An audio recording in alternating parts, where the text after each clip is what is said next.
Hello, everyone. My name is Hisham. I'm part of Health Tech Without Borders, and I'm really pleased to kick off our very first webinar. And so the idea is basically we start providing with support is to find people who have knowledge and basically helping you with some of those knowledge. And today, we're pleased to have with us Yeshiva University School of Science, and they will show some exciting, I would say, insight about how to deal with patients with trauma. But before we start that, I wanted to quickly share what we want to do also today. So hopefully after the session, we want to open for Q&A also. So Q&A with regards to the content, but also take it as an opportunity to hear any question you have about the process today, if there's any concerns, and basically any friction point or blocking point you have that you would like us to take care of.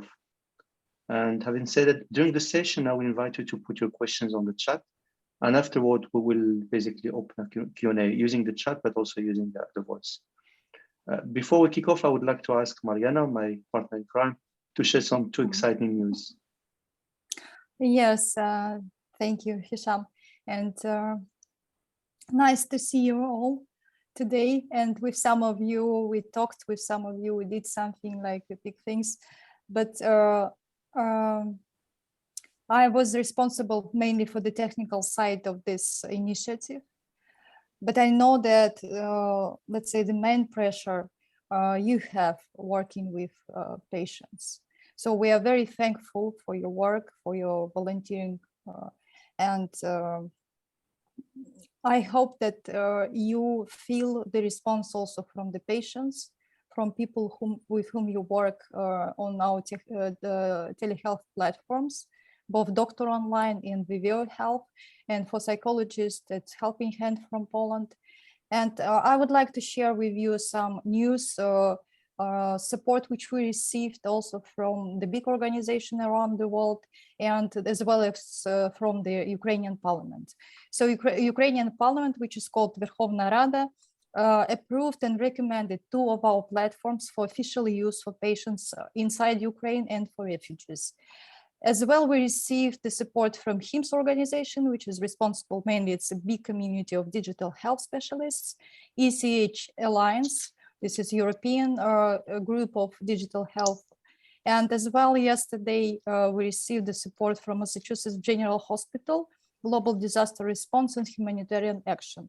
So we moving not only on the technical side, but also trying to, encourage other organizations to put the focus on supporting people of Ukraine in different areas.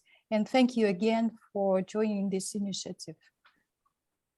Thank you, Marina. Like Mariana said, nothing could happen without your help. And again, big thank you. And having said that, Andrew and Marisa, it's your stage now.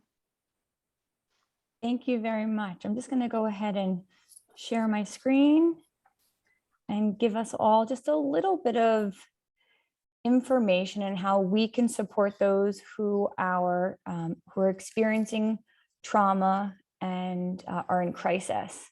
So thank you all for that wonderful introduction and learning about where we're all coming in from. I'm actually from New York, although right now I'm currently in Greece, and we are so proud to partner with Health Tech Without Borders. Myself and my associate professor Andrew Chrysler here are representing the Katz School of Science and Health in New York City at Yeshiva University. And today is the first symposium intended for volunteers and healthcare providers associated with Health Tech Without Borders. So let us begin. So a little bit about the Katz School. The Katz School of Science and Health at Yeshiva University is a school in which we strive each and every day to achieve really meaningful and purposeful connections within our larger global community. And we do this by utilizing holistic patient care models and encouraging innovation and resources. And it's not just through our healthcare programs, but we also have many large STEM programs, artificial intelligence, biotech, and other programs all coming together, making the world better, stronger, and safer. And that is really the mission of the Katz School. Specifically, the graduate programs in health sciences have a very special focus on the delivery of telehealth. It is a passion project of myself and Professor Chrysler, and we really strive to establish effective communication patterns between patients and healthcare individuals. Our faculty is very diverse. Sometimes people hear yeshiva and they think perhaps it's a very narrow focus, but our students and our faculty are diverse. We have a very large student body representing many different cultural and linguistic backgrounds, and we really celebrate diversity and creating human connections all via telehealth. And to date, we have delivered over 2,000 hours of free telehealth services, and this is something we're very, very proud of. Professor Chrysler? Thank you. So my name is Andrew Chrysler. I am a medical speech pathologist, and I work with Marissa at Yeshiva. I'm the director of clinical education for the Katz School of Health and Science. My specialty areas are aerodigestive disorders, voice disorders, and dysphagia, but I've been working in telehealth and working with patients that are experiencing mental illness for going on 15 years.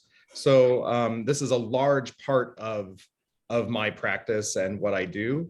And I authored a book not related to mental health called The Voice Ball Protocol. And I'm excited to speak with you today. Thank you, Andy. So everyone, my name is Dr. Marissa Barrera. I serve as the Assistant Dean of Health Sciences at the Katz School of Science and Health. I am an internationally recognized multiple sclerosis certified specialist. It is one of my biggest areas of concentration, but in general, I have a lot of specialized training on the evaluation and treatment of diverse neurological disorders, usually those that are neurodegenerative in nature, too many to name and not really relevant for today.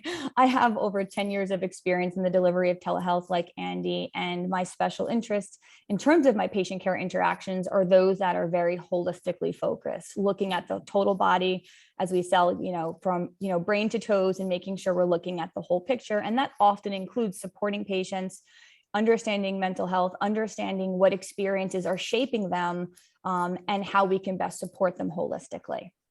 So without any further ado, let's talk a little bit about communication. So Andy and I, we very much every day focus on communicating effectively with our patients, with our clients, with our students. And that's across not just our program, but also programs in occupational therapy, physician assistant, and many others. So today we want to provide you very basic information on effective tips for communicating with individuals who are experiencing or surviving trauma and crisis. And this is really applicable across the lifespan. It's not just for adults. We're most certainly going to talk a little bit about how we can support children as well. So what is psychological first aid, and why is it this perfect marriage with health tech without borders? Well, when terrifying and often disturbing things take place across the world, really many individuals, like all of us here, are very concerned and we're caring, and we want to reach out and we want to help those who are being impacted. And that is the very principle in which the mission of Health Tech Without Borders came to fruition. We're all here because we want to help, but not everyone is a trained psychologist or psychiatrist, not myself, not Andy. And in fact, I don't think anyone on this call that I got to meet so far is technically a psychiatrist or psychologist, but that doesn't mean we can't have an impact on providing humane, supportive, and practical help for those humans who are enduring suffering through events of crises. And that is exactly what psychological first aid is. And we are all qualified with a little bit of training to understand how to help individuals on a one-to-one humane humanitarian level.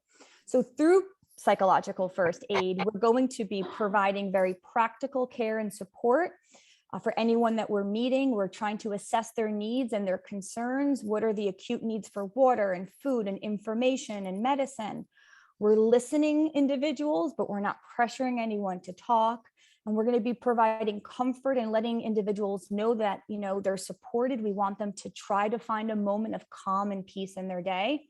And that's exactly what we're doing. All of us here are going to be in some way providing telehealth, or are currently providing telehealth to individuals both in and outside of the Ukraine. So this is our focus, to provide psychological first aid to all of those who are suffering. So often something that gets myself and Andy a little upset is that we're hearing individuals use this term PTSD. And I just want to kind of clarify a little bit about, the current state of the world as it is right now. So Post-traumatic stress disorder is a psychiatric disorder in which neither myself or Andy, and perhaps a lot of us here, are able to diagnose. It's a disorder in which people have experienced or witnessed traumatic events. It could be natural disasters, war, combat, acts of terrorism, and of course, sexual violence and serious injury. So you may be hearing this term being thrown a lot around when talking about individuals from the Ukraine and inside and outside of the Ukraine, a part of the war. But it's really important to note that this is a diagnostic classification that not only is it not technically correct to not be given by professionals who are qualified and trained, but it's also not technically valid as of just yet.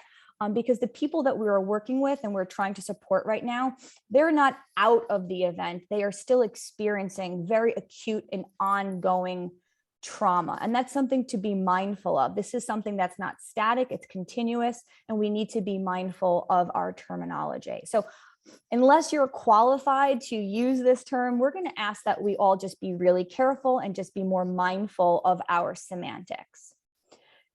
We can all certainly agree that individuals that we're experiencing through our telehealth delivery models are in fact experiencing trauma and crisis. And there are 4 kind of obvious symptoms of trauma that we should be mindful of when we're having these delicate conversations, because in order for us to help the people on the other end of our digital health platforms, we have to ask questions, but we have to do so delicately. And Andy will share a little bit about how to do that. But we also need to see through their text, through their communication, do we see overt signs of trauma? And if so, we are required to make note of that. So intrusion is one of the big things we see initially. Intrusive thoughts, repeated thoughts, and involuntary memories, resurfacing, distressing dreams, flashbacks of the traumatic event, all very much common, certainly not wanted for anybody that we're helping, but something we should be knowledgeable about.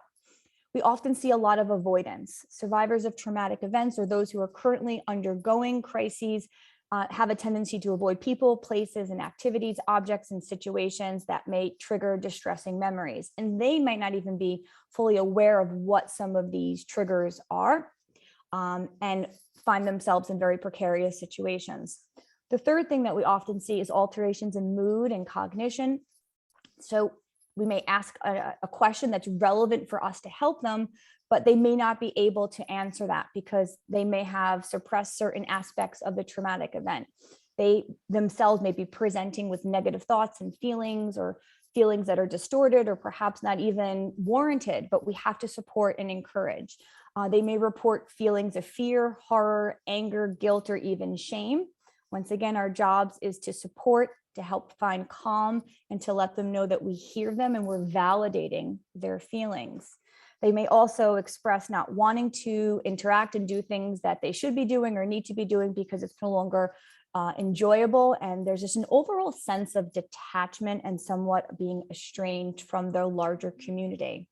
And the fourth and final thing we may encounter is alterations in arousal and really, activity levels. They may present very irritable, have outbursts. We may ask a question or try to support an individual, and there's a very big change in their tone and their way and their demeanor in interacting with volunteers and healthcare providers. Although we don't enjoy this, it's expected, and we need to maintain our calm and our sensitivity to their emotions, behaving recklessly and self-destructive things, or we want to know, we want to inquire, and we want to be able to support them. They may also report being very startled or having problems concentrating and sleeping, none in which are great to hear as, helping professionals, but things we have to be documenting and knowing so we can support them in the long run and make appropriate referrals for mental health. Professor Kreisler? Thank you. So some of the triggers that we may not be aware of or we want to avoid come in all sorts of different shapes and sizes and almost intrude in us or intrude upon the survivors in a different way. For example, people might be a trigger. Seeing someone related to the trauma, maybe a soldier, or maybe they had an experience with someone who had a beard, and now here I am sitting in front of the camera with a beard, and that could be a triggering experience. And having that knowledge could assist you in how to help them better.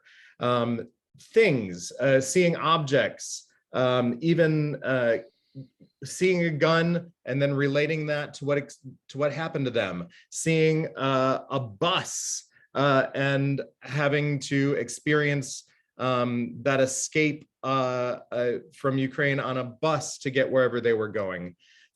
Places, returning to the scene, wanting to return home, could often trigger these emotions. Thoughts and feelings, that if you are experiencing that fear or that anxiety that happened in the moment and you're experiencing again, is an ongoing trauma. So maybe the fear is not exactly the same, but it's that feeling that is now triggering more symptoms.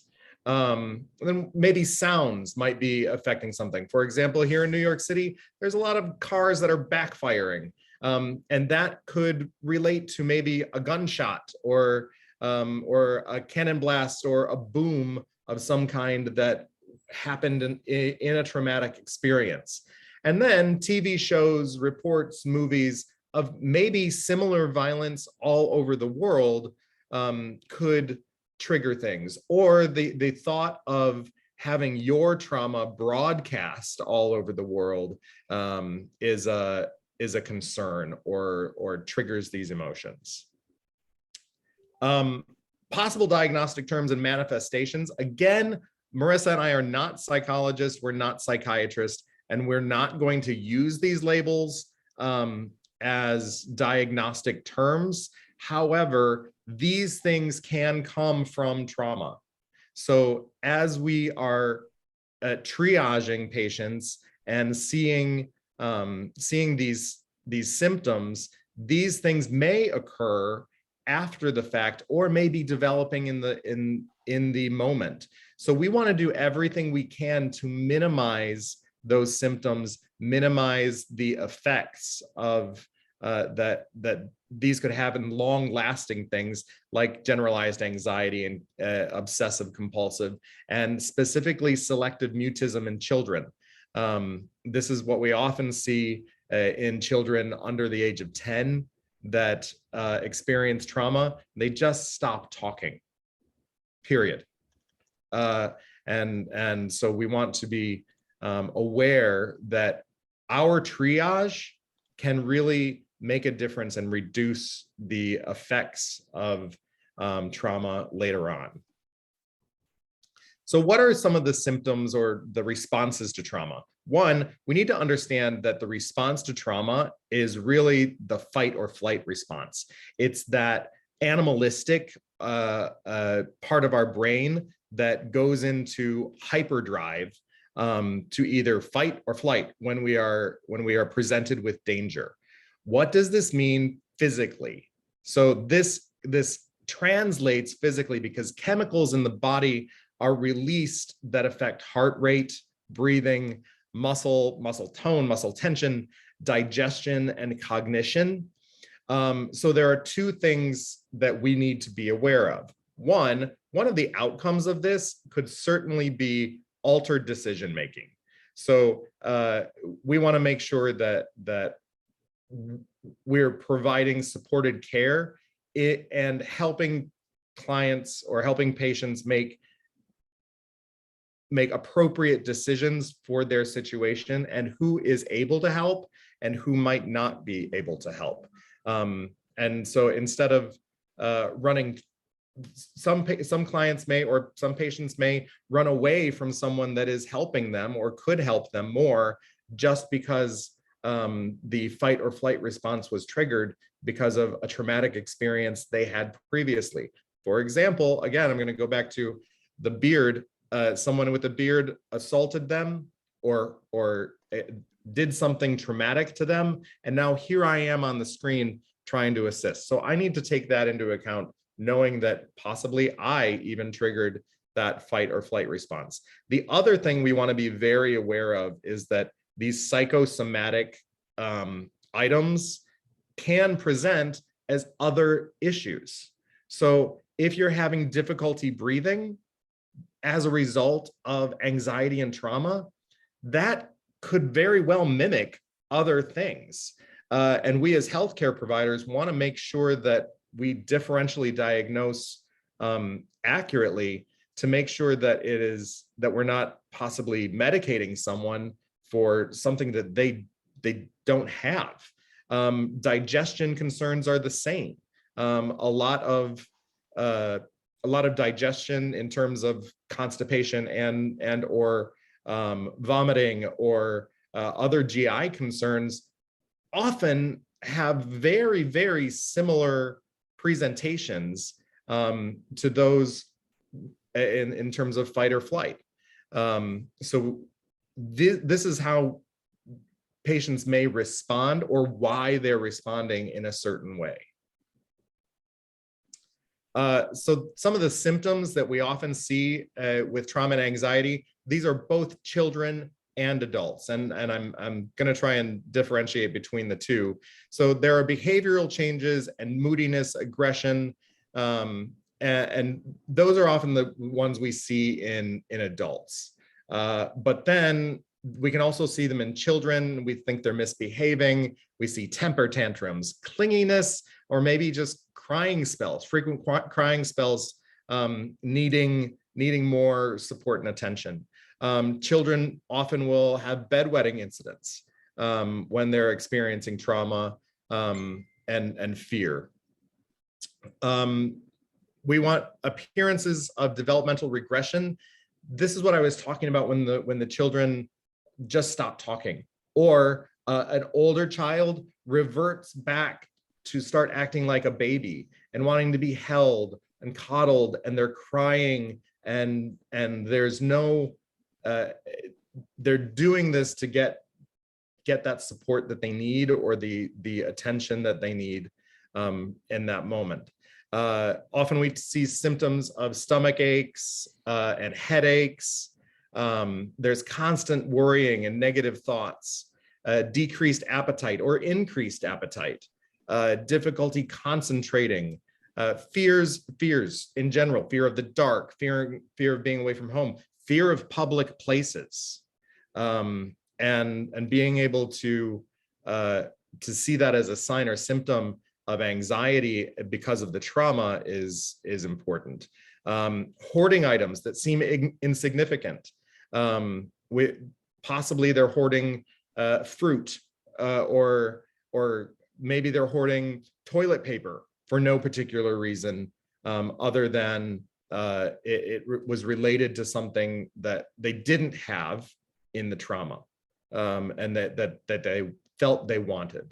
Often we see problems with sleeping, meaning they're awake all night long, and their sleep-wake cycles are off, disproportionate. So they're awake in the middle of the night and asleep during parts of the day, or they're having recurrent nightmares and they're unable to sleep, or the opposite, where all they want to do is crawl into bed and stay there and sleep constantly. And then we want families and other individuals around them to be aware that patients struggling with trauma may refuse to interact with family members, community members. Again, the signs and symptoms of selective mutism, maybe there's one person that child speaks to, one person, and it might be another child. So refusing to interact with people. That the same thing goes for adults, just not wanting to interact. I'm not going to do that. And we see withdrawing from friends and family. So what are the clinical applications for us? I am not a psychologist, but what can I do and how do I approach these patients? One, as a communication specialist and one that works with patients with trauma, I want to break down the communication as simple as possible.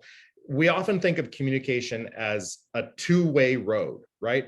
We want a 50-50 split. If you're in a marriage, you want communication, both listening and speaking on both sides, communication going 50-50 both ways.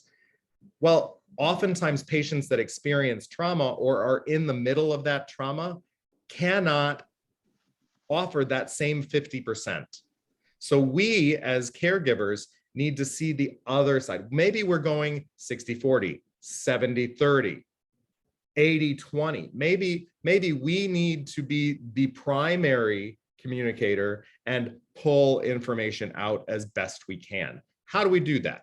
Well, one, we always, as far back as I can remember in my training, we ask patients open-ended questions, right? We start there. Tell me about what happened. Describe for me what physically is happening with you. And then sometimes they can't. They just don't have the words. They are unable to describe. So then we can break it down into simple questions, maybe questions that have one word answers, 1 or 2 words, right? What do you need? Where are you? How many people are with you? Where are you intending to go, right? And if that doesn't work, then we can ask multiple choice questions. For example, do you have any pre-existing conditions? Do you have diabetes? Do you have blood pressure issues? Do you have heart conditions? Do you have any medications that you're taking? You know, and then we can, and maybe we can list some of those things. And then if they're unable to answer reliably with multiple choice questions, we use yes or no questions. Very, very simple. Do you have food? Do you have shelter? Have you been diagnosed with diabetes? Have you been diagnosed with something else? Do you take any medications? Right? Oh, my screen went black. There we go. So let's have some do's and don'ts, just simple do's and don'ts for clinicians when you're speaking with people experiencing trauma. 1, do reassure your client that their feelings are quite normal. Tell them it's okay to not be okay. Your feelings right now are 100% valid for what you're going through. Totally acceptable to feel the way you're feeling. Do advise the clients of their rights. This is a big one. You are in control of this situation. You have the right to tell me anything you want. You have the right to not tell me anything you want. We shouldn't push them to just get what we want because we want to help them. Really, it's you are in control of this conversation. You can stop this conversation at any time. If you tell me I want to discontinue, we're done. If you hang up, I'm not going to be insulted. You are in control. You have rights when it comes to your healthcare. Do ensure that your survivors are their first retelling. If you are the first person they're telling, you want to stick to the facts. What happened? Give me a chronological timeline. Stay away from how are you feeling in that moment. That'll come later. That will come later. But in this moment, get facts.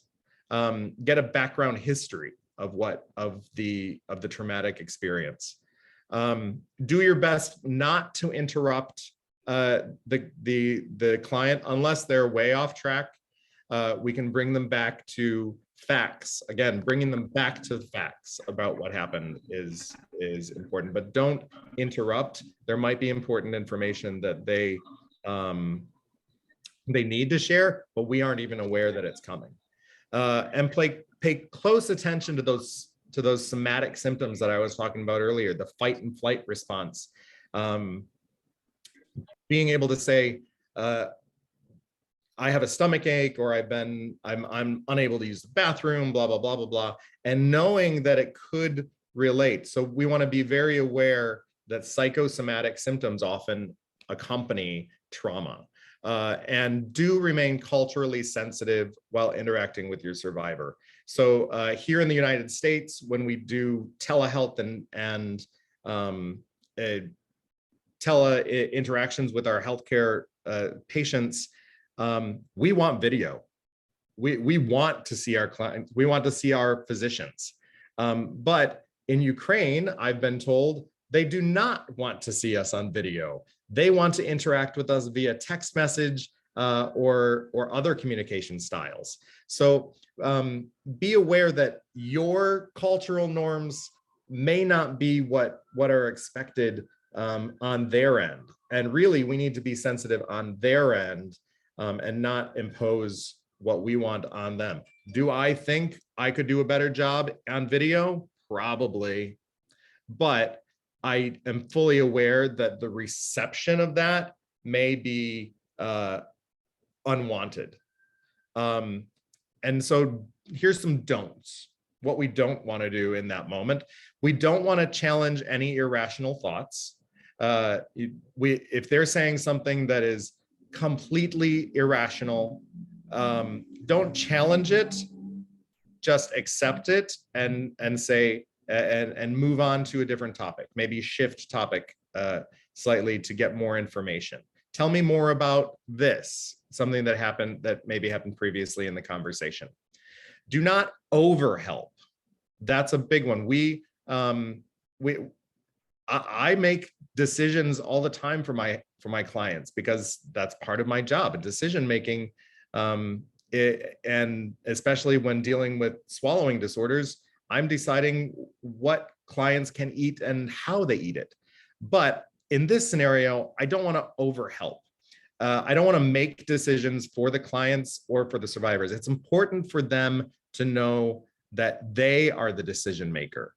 They are the ones in control. So I'm going to offer suggestions, but I'm not going to say, go do this now.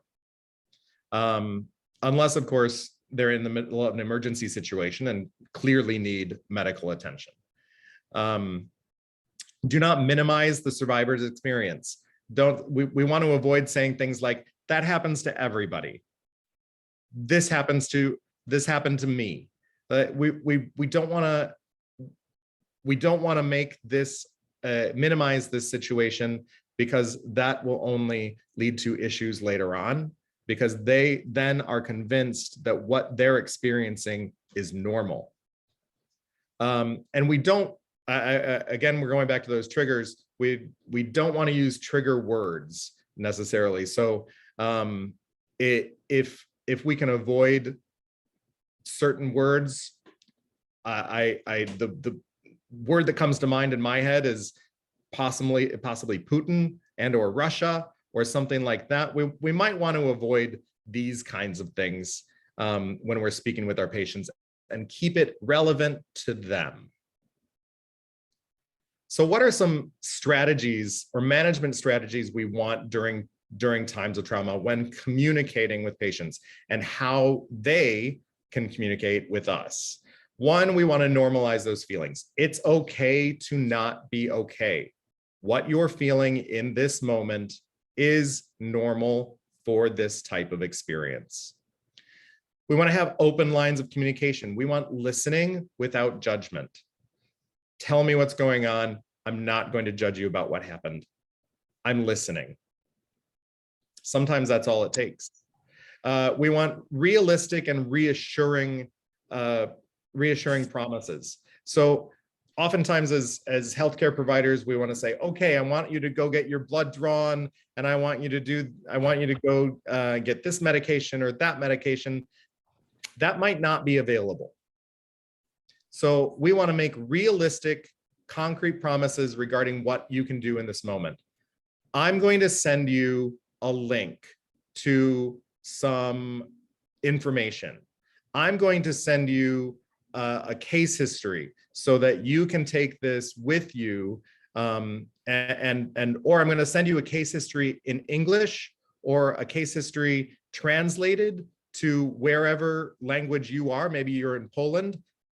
Take this English case history to a local hospital, and that'll be able to break it down for them so that there aren't so many communication barriers. Later on, we're going to give you some resources for communication tools. Maybe I'm going to send you a communication board that helps translate specific things into the language of the community that you're in right now. to help you communicate your needs.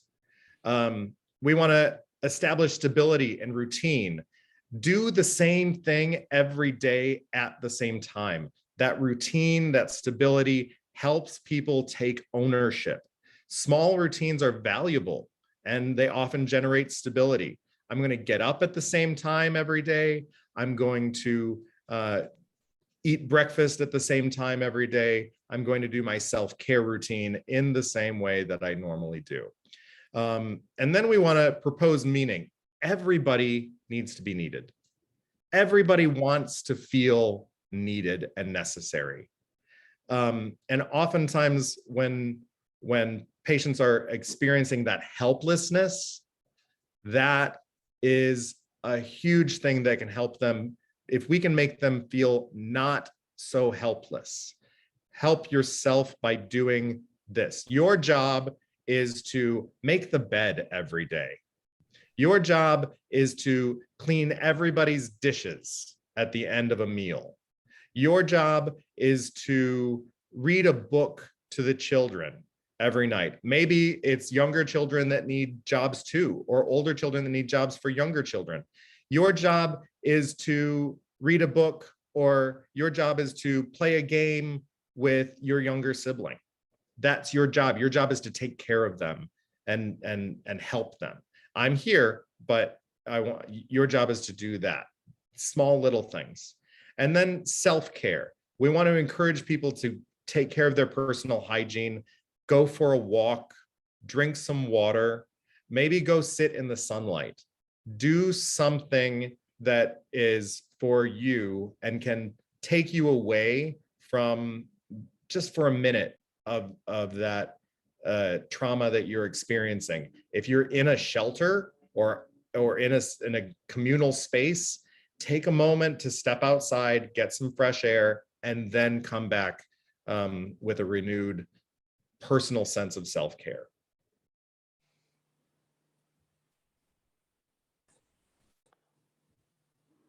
Sorry, everyone, my computer froze. All right, so those are just some very, very basic tips for adults and for children, and how we can offer some small little words of wisdom to support their mental health and anything that they're experiencing associated with the war. But specifically at the Katz School, we have developed some training modules and some learning modules that can, some of them are appropriate to be shared with families, and others are appropriate for healthcare providers who are volunteering a part of the Health Tech Without Border initiative. So the first thing is that we've created these modules. They are online, they're open source learning modules. They contain very practical knowledge. There's things that are curated specifically to further basic knowledge and competency in providing this psychological first aid, going back to our first slide. Once again, very simple do's and don'ts, management strategies, and curated resources. So the first module that we'll be providing you the link for is for us healthcare providers and or volunteers who will be delivering the telehealth and interacting with survivors. The first part of that module are some videos on communicating with survivors of traumatic experiences. It's approximately 8 minutes in length. It appears in both English as well as in Russian, and then English with Russian subtitles. So we've got 3 different ways to present this information. We also have a wonderful video that was created specifically for Health Tech Without Borders from another colleague here at Yeshiva University who specializes in pediatric trauma and anxiety. And this entire video focuses on recognizing those signs and symptoms of stress, anxiety, and trauma in children. And once again, it appears in multiple languages, both English and Russian.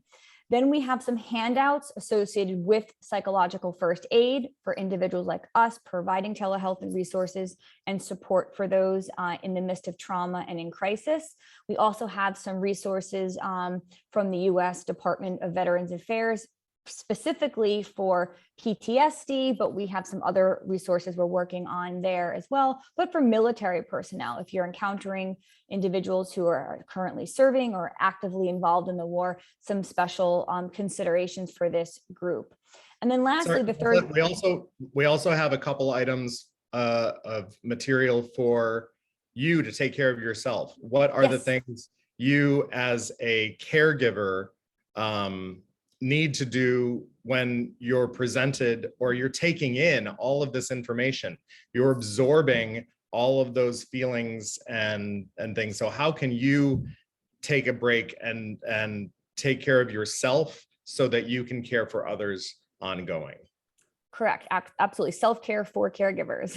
Yes, yes, I may join here because I think all people who are working now in the projects related to Ukraine, actually, this is very important also for us because our colleagues from Ukraine, I can see personally, I can see even from the technical side that yes, especially after, let's say, losing hope in the peace negotiations and the news we received from Bucha and cities, I think many people, let's say, were broken, if I can say like this. It's very difficult for people again to focus and to prolong to deliver help, to prolong to work in hospitals, even on the technical side, if you're a pure IT person and you don't have the real work with patients. Absolutely. And I think this is a really important thing as somebody who actually was one of the clinicians on the World Trade Center evacuation study many years ago. Prior to being at Yeshiva, I was at Columbia University's Mailman School of Public Health for 6.5 years, doing a ton of research on 9/11. And a huge part of what we had to do was take care of ourselves because we were collecting the stories of survivors, how they evacuated. So I really can personally connect to everything that we're sharing with you, because I've been on the receiving end of this, not just for this particular crisis we're going through right now, but previous ones as well. So healthcare provider self-care is important, and those resources are there. And these things are constantly changing. We're making additions as well. So nothing here is static. And one of the most important things I think of value are these communication boards. And I'll show you what I mean by them in just a second. We have basic communication boards, which are pictures plus single words that allow individuals who don't share the same language to basically communicate their basic needs and wants through photos and single words. And we have them both in English and Ukrainian to Polish. And they are just tremendously important because they can be shared on a screen, they can be emailed, they can be shown on your cell phone.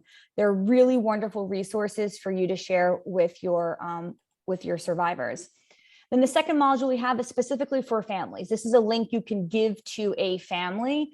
Once again, we have resources in both English and subtitled in Russian. We also have a wonderful training module provided to us from anxietycanada.org. It's a huge training module for parents to literally become crisis healthcare providers for managing the anxiety in their own children. It's available in both English and in French. We will continue to speak to them to see if we can make it available in the different languages, but it is something that is tremendously has tremendous utility for families. And once again, we have communication boards that appear in the resource modules for the families. So Andy, do you want to speak about the 3 modules that are in development? Sure. So behind Marisa, yeah. Andy, sorry to cut you off. Is it possible to show a snippet? We do. Yes, okay. We can show it right now. If you no, prefer. because we can make it more real also. Absolutely. We do have them right here available, without a doubt. Just one moment. So can we get the link to this modules? Yep. Absolutely. Yes. Absolutely. That's going to be available to you after we're done.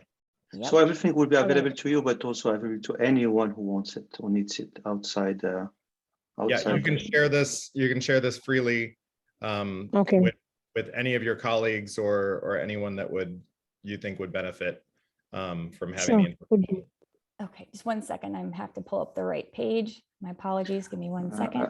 It's my fault. I ask you out of the blue. It's okay. It's okay. It's okay. I'm super excited about what you have both of you done. It's a lot of work, and I think it's good that people here sees it because it's a little bit more concrete. Okay, here I have it right available. Please feel free to communicate as I'm showing the modules.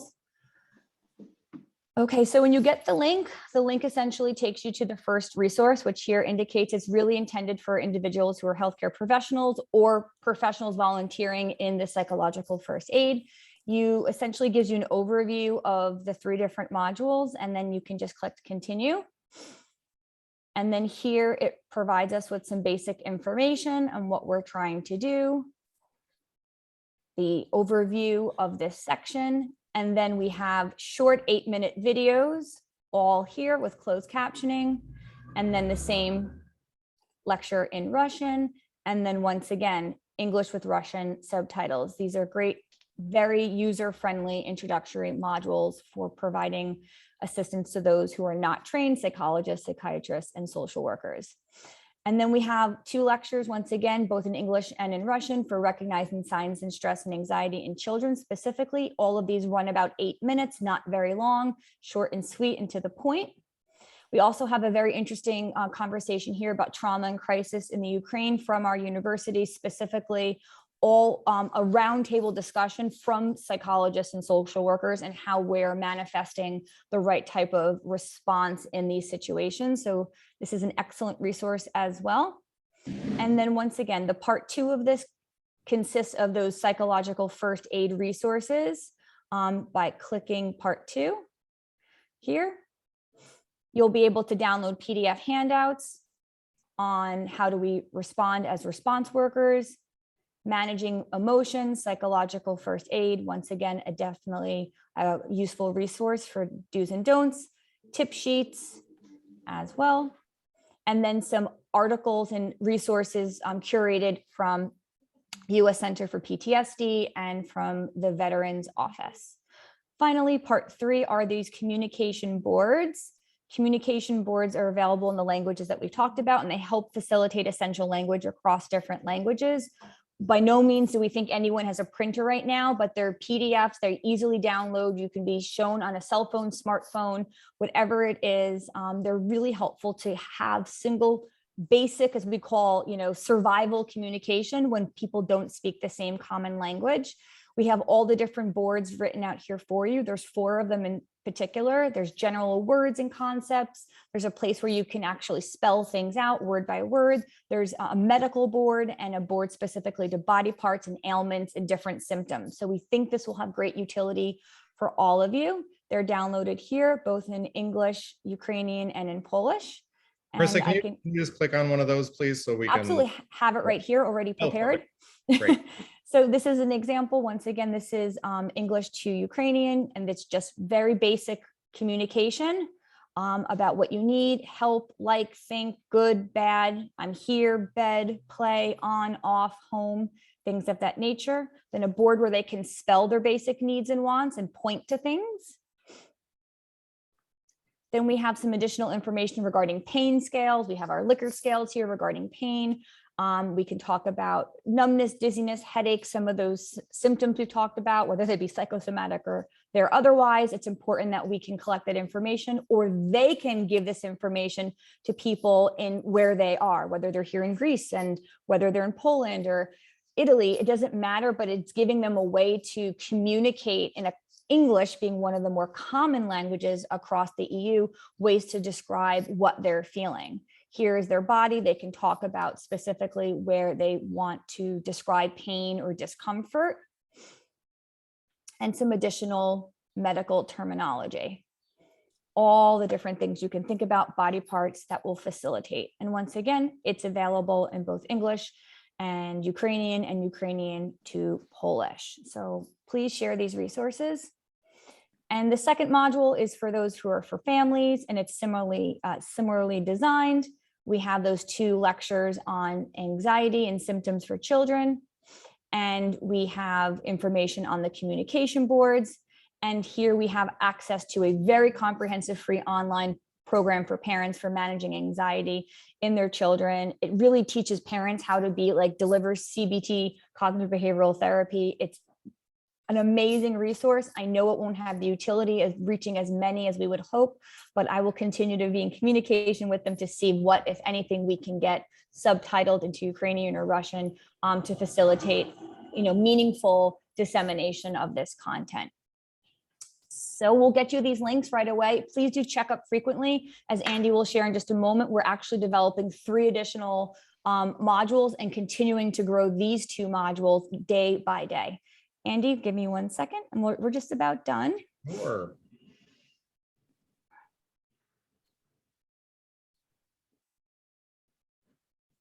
All right. Thank you. I cannot remember what came next. No worries. So in development, we have a couple things going on. We have a learning library where we have educational materials for preschool and school-age children. This is there's no education going on essentially, right? So we want to offer supports in Ukrainian, and these could be simple things about child language development, shapes, colors, numbers, etc. And then some maybe videos and worksheets for older children, just like listen to the story and answer the questions afterward kind of thing. And then we have training resources for supporting mental health for active duty military personnel.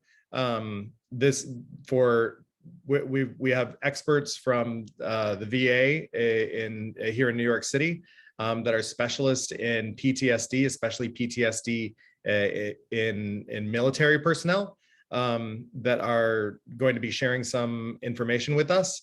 And then we have training resources for supporting survivors of sexual assault. And this is an ongoing conversation that I'm having with different organizations, and specifically survivors of sexual assault during wartime, and how it relates to them. Then in the Katz School Virtual Clinic, we offer our services. We offer our services free of charge to anyone that wants help with child development. So parents that maybe just want their kid to do something online. Maybe they have a cell phone access and they want a little bit of help in different areas, or some kind of normalcy in their daily life.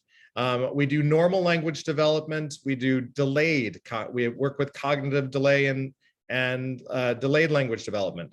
We work with selective mutism. We can actively diagnose this and work to help children communicate better through their selective mutism. We also have specialists in autism spectrum disorders and other developmental disabilities like Down syndrome and cerebral palsy. And we also have specialists in pediatric feeding, helping mothers transition from the breast to the bottle, or transitioning from bottle to solids, and texture aversions. What I will say that we have specialists that speak Ukrainian. We have specialists that speak Russian. We have multiple languages that are spoken. So whatever language the family needs, we can support that. And then I think, is there one more?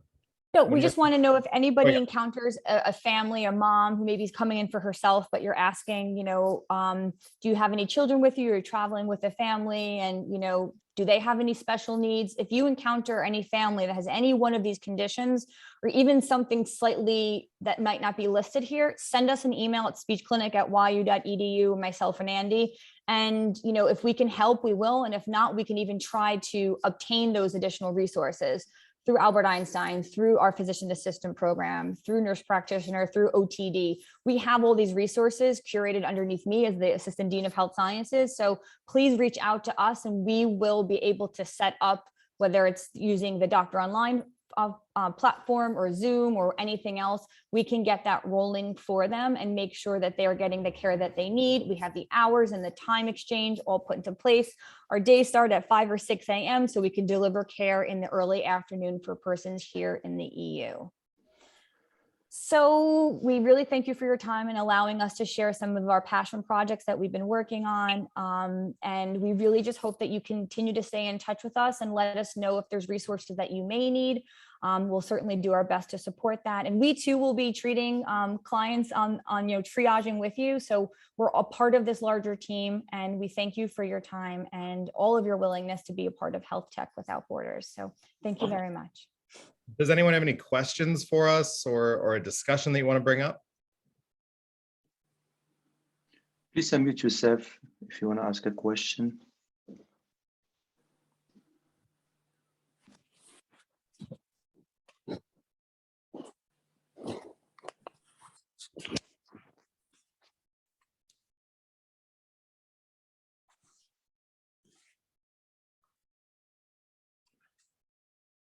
Very good. Mike, like we said, this content is available to you, but also available to any volunteer with other organizations. It's a common goods and Creative Commons. So hopefully it will bring the little contribution to all the effort that we're providing. Is there also a question with regards to your work today with refugee people? Is that something that you believe needs to be addressed today in the call?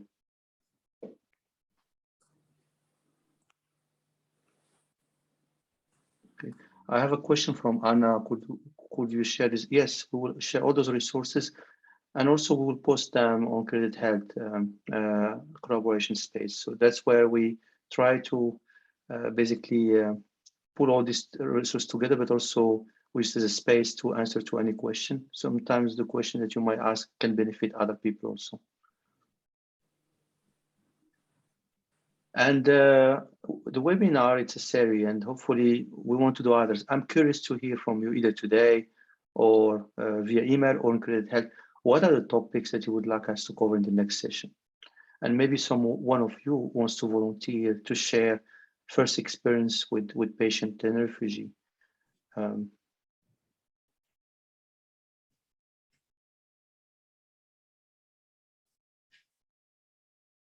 Okay, then I wish you a happy Easter and thank you again for your time. We will be posting the video and everything we have discussed today via email, but also on the Credit Space and other places.